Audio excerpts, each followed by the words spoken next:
Hi guys, welcome sa Bertaman TV. So, naghihilata lang ako kanina sa taas. Then tinawag ako ni Mrs. na may dumating nga daw na parcel.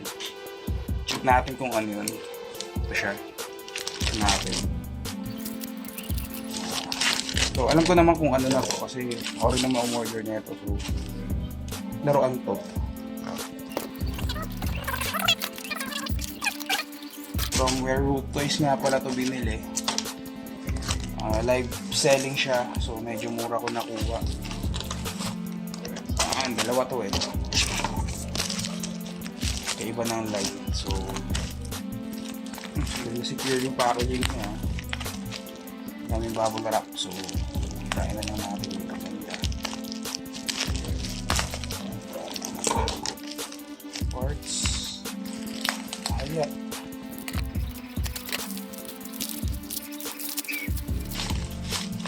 Secured siya. Bilis din niya dumating kasi nabid ko lang to last Friday. Then dumating na ngayon. Yan! Ito na siya. 385 plus 200 and 65 pesos na shipping lang. First item natin from that parcel is ingay ng kapitbahay lang pero pasensya na niya na. Yan! Black Cat from Spider-Man comic book or series. Ano ba to? For 200 pesos. Complete naman daw siya. So hindi pa kasi ako nagkakaroon nito eh. Ito yung whip niya. Ganyan. Complete naman eh. Oh, complete naman. Ito yung whip. So far good joints pa naman siya. Yan. Good joints pa. Good shit pa. Paint chips. Wala din. So yeah. Sulit buy number 1. Black Cat from Spider-Man. Set aside natin to para dun sa pang item na nabili natin. Which is ito talaga yung una kong binili or binib nung time na yun. Wala lang. Nagandahan lang ako. So dahil nagpaplano rin naman ako na collect ulit ng Dragon Ball. Whew, solid. Sabi authentic daw to, voted for 385 lang. So pa-ID na lang sa mga nakakaalam dyan sa comment section. Comes with itong base na to. Kakabit natin. Paano ba to? Paano ba nakakabit? Yan. Then okay, hold on. So, kakabit mo si Goku rito sa blast effect na to. Yan. Then,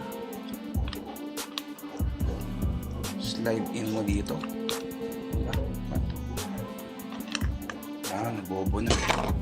Tama ba? Yung kabit ko. Something like that. Ito yung second item. May marking siya ng hindi ko mabasa pero may marking siya, so mukha naman siya legit. Ayun, yan, ganyan pala. So yan, ito pa sa video, yan, para masita. Ganyan siya, kakabit mo lang palang ganyan, slide it in lang, then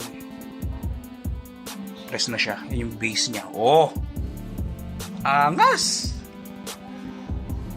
So ito na. Makuha ko lang yung mga toys sa Ilocos. Meron na ulit tayong magiging shelf natin for Dragon Ball.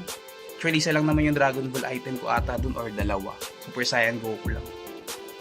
Or hindi ko maalala. Basta meron na din tayo nito way before pa, 2018. Dragon Ball collection pero hindi lang natin makuha sa province para magkaroon ulit tayo ng shrine mga Dragon Ball figures. So ito na, simulan ko na ulit to. Siguro mga by half of the year next year after 6 months o mga birthday ko doon ako magsisimula ulit mag-collect neto. So panimula lang to, and then dahil may parating akong Spider-Man sa December, yung retro Spidey ko na in-order ko sa or pin-reorder ko sa Mats Toy Box. So ito na baka maka-copyright pa tayo, nga ko lang napagtanto na may music sa background pala. So yan, itong Dragon Ball and then itong Black Cat ang ating haul for today's video. So, thank you for watching Bertoman TV. Please leave a like, comment, and subscribe na rin sa aking YouTube channel. Bye-bye!